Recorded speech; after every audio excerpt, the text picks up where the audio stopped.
आज हम भौतिक भूगोल में पिछले वीडियो की निरंतरता बनाते हुए ज्वालामुखी के वर्गीकरण में उद्गार की अवधि के अनुसार वर्गीकरण का अध्ययन करेंगे। ज्वालामुखी चाहे केंद्रीय उद्गार वाले हो या दरारी उद्गार वाले, सब समान रूप से कार्यरत नहीं होते हैं। कुछ ज्वालामुखी उद्गार के शीघ्र बाद ही समाप्त हो जाते हैं, तब कुछ ज्वालामुखी कुछ अवकाश के बाद प्रकट होते रहते हैं। इस प्रकार उद्गार के समय तथा दो उद्गार के बीच अवकाश के आधार पर इनको 3 श्रेणियों में विभक्त किया जाता है। पहला है जागृत ज्वालामुखी, प्रसुप्त ज्वालामुखी और शांत ज्वालामुखी। जागृत ज्वालामुखी, जैसा कि अपन को नाम से ही पता चल रहा है कि ये जो ज्वालामुखी हैं वो हमेशा एक्टिव रहते हैं। जिन ज्वालामुखियों से लावा, गैस तथा विखंडित पदार्थ हमेशा निकलते रहते हैं उन्हें जागृत या सक्रिय ज्वालामुखी कहते हैं।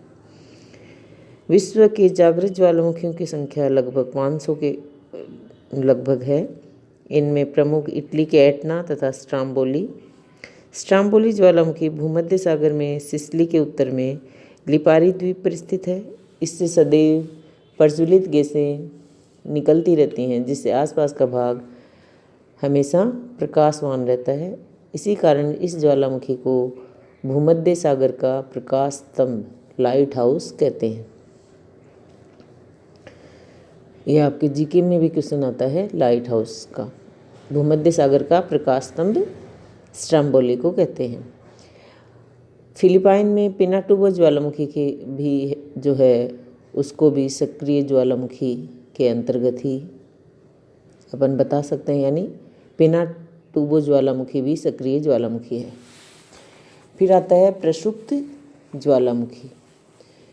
इसमें क्या होता है, कुछ ज्वालामुखी उद्गार के बाद शांत पड़ जाते हैं तथा उनसे पुनः उद्गार के लक्षण नहीं दिखते, पर अचानक उनसे विस्फोट या शांत उद्भेदन हो जाता है। यानी विस्फोटक रूप से भी उद्भेदित हो सकते हैं या शांत रूप से भी, जिससे अपार जनधन की हानि उठानी पड़ती है। ऐसे ज्वालामुखी को, जिनके उद्गार के समय तथा स्वभाव के विषय में कुछ निश्चित नहीं होता है तथा जो वर्तमान समय में शांत नजर आते हैं, प्रसुप्त ज्वालामुखी कहते हैं। इनमें अचानक ही उद्गार किसी भी क्षण हो सकता है। विसुवियस तथा क्राकाटोआ इस समय प्रसुप्त हैं। विसुवियस का अगर भूगर्भिक इतिहास देखें या उसके बारे में अपन जानकारी जुटाते हैं तो ये कई बार जागृत तथा कई बार शांत हो चुका है। इसका प्रथम उद्गार 79 ईस्वी में हुआ, जिसके बाद 1500 वर्षों बाद विसुवियस का उद्भेदन 1631 में, उसके बाद 1803, 1872, 1906, 1927, 28 या 29, यानी अलग अलग समय में ये इसमें उद्भेदन होता रहा है और ये अभी प्रसुप्त अवस्था में है। फिर आता है शांत ज्वालामुखी।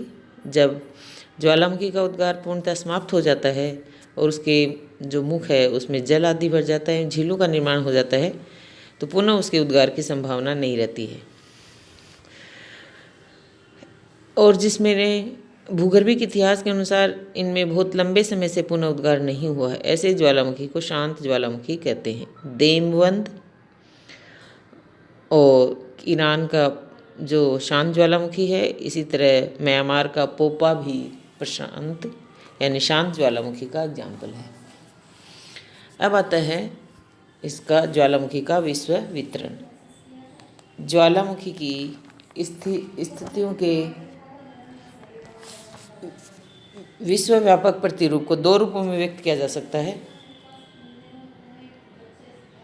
पहला है परंपरागत वितरण प्रतिरूप और दूसरा है प्लेट किनारों के परिवेश में ज्वालामुखियों का वितरण। परंपरागत वितरण प्रतिरूप, जिसका प्रचलन प्लेट विवर्तनिकी के पहले था तथा ज्वालामुखी को 3 पेटियों या मेखलाओं में विभक्त किया जा रहा था। पहला है परिप्रशांत, दूसरा मध्य महाद्वीपीय और फिर है मध्य अटलांटिक। परंपरागत वितरण प्रतिरूप जो है उसमें हमने पहले भी देखा कि यदि जागृत ज्वालामुखी के अपन विश्व के मानचित्र पर प्रदर्शित किया जाए तो इससे स्पष्ट हो जाता है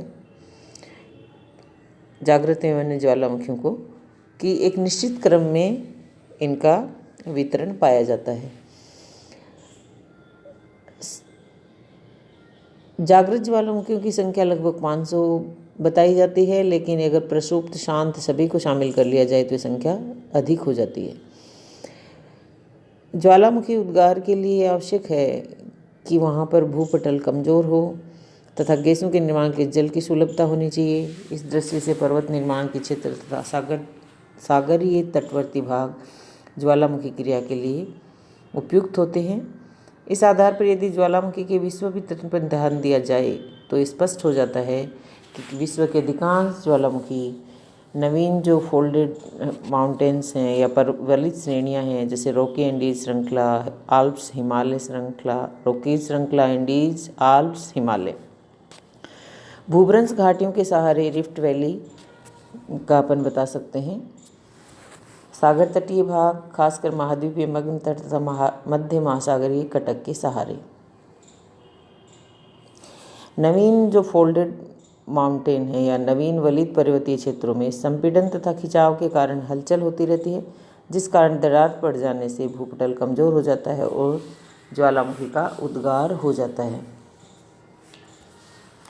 ज्वालामुखी की विश्व वितरण की जब अपन अध्ययन करते हैं तो हम देखते हैं कि भूकंप क्षेत्र तथा ज्वालामुखी क्षेत्र पर देखा जाए तो दोनों में अधिकाधिक समानता दिखाई देती है। इससे ये भी सिद्ध होता है कि ज्वालामुखी घटना तथा भूकंप की घटना है उसमें अटूट संबंध है। सागर तटीय भागों के महाद्वीपीय मग्न तटों के सहारे ज्वालामुखी का पाया जाना इस बात का परिचायक है कि सागरीय जल जिसकर भूगर्भ में चला जाता है वहाँ पर अत्यधिक ताप के कारण गैस में बदलता है और गैस जो है वो प्रेशर ऊपर की ओर लगाकर ज्वालामुखी के उद्गार में सहायक होती है। यही कारण है कि विश्व के अधिकांश ज्वालामुखी प्रशांत महासागर के दोनों तटीय भागों तथा समुद्र द्वीपों पर पाए जाते हैं, परंतु इसको एक नियम नहीं माना जा सकता। ऐसा विश्व के पहले ऐसा भी समझा जाता रहा है कि विश्व के लगभग सभी ज्वालामुखी सागर के नज़दीक पाए जाते हैं, लेकिन वर्तमान समय में ये मत मान्य नहीं है। सागरीय जल जो कि रिस कर अंदर जाकर गैस तथा वाष्प बन जाता है वो ज्वालामुखी के उद्गार में सहायक होता है, परंतु उसे एकमात्र अपन कारण नहीं बता सकते ज्वालामुखी क्रिया का। ऐसे अनेक प्रमाण हैं कि ज्वालामुखी का उद्गार ऐसे स्थानों पर हुआ है जो कि सागर से दूर रहे हैं। जूरेसिक, क्रीटेशियस तथा टर्सरी युगों में अधिकांश महाद्वीपीय भागों पर ज्वालामुखी क्रिया घटित हुई थी और ये जो स्थल भाग थे वो सागर से काफ़ी दूर थे। और अटलांटिक तटीय भागों में ज्वालामुखी की जो कमी है वो भी इसी बात को ही सिद्ध करती है। ज्वालामुखी का उद्गार वहीं पर हो सकता है जहाँ पर उद्गार के लिए पृथ्वी की गहराई में पर्याप्त मैग्मा मौजूद हो, लेकिन ये विषय भी इस पे भी एकमत नहीं है, क्योंकि पृथ्वी जो विषय भी क्या है एकमत इस पे नहीं है, विवादाग्रस्त ही है। पृथ्वी के अंदर मैग्मा का कोई स्थायी भंडार है ऐसा अभी तक निश्चित नहीं हो पाया है। तो कहने का तात्पर्य क्या है कि उसमें जो रीजन है वो अलग अलग होंगे उसके ज्वालामुखी क्रिया के लिए। इसमें पहला आता है प्लेट टेक्टोनिक्स के आधार पर वितरण प्रतिरूप। तो ये जो प्लेट टेक्टोनिक्स के आधार पर वितरण प्रतिरूप है, इसमें आपको सबसे पहले तो ये समझना होगा कि ये जो प्लेट है वो क्या होती है, उसके बाद अपन आगे अध्ययन करेंगे। स्थलीय दृढ़ भूखंड को प्लेट कहते हैं। क्या होता है? स्थलीय दृढ़ भूखंड है को प्लेट कहते हैं। इन प्लेटों के स्वभाव तथा प्रवाह से संबंधित अध्ययन को प्लेट विवर्तनिकी कहते हैं। और प्लेट संकल्पना का जो प्रादुर्भाव है दो तथ्यों के आधार पर हुआ। पहला है महाद्वीपीय प्रवाह की संकल्पना और दूसरा है सागर तली के प्रसार की संकल्पना। तो प्लेट जो अपना आ रहा था कि प्लेट टेक्टोनिक्स के आधार पर विश्व वितरण, तो मैं ये आपको बताने के लिए कि प्लेट होता क्या है, तो क्या होता है, स्थलीय दृढ़ भूखंड को प्लेट कहते हैं। अब तक 6 प्रमुख तथा 20 लघु प्लेट का निर्धारण किया गया है। जो प्रमुख हैं उसमें यूरेशियन प्लेट, इंडियन प्लेट, अफ्रीकी प्लेट, अमेरिकी plate, Pacific plate, Antarctic plate. ये मैंने आपको थोड़ा सा कि क्या होती हैं प्लेट, और इसमें आप यहाँ देखोगे कि किस प्रकार से जो अपन इसका अभिसरण और अपसरण की बातें जो करेंगे वो इस डायग्राम में आप देख पा रहे हो, और इसके बारे में अपन विस्तृत रूप में कल अध्ययन करेंगे।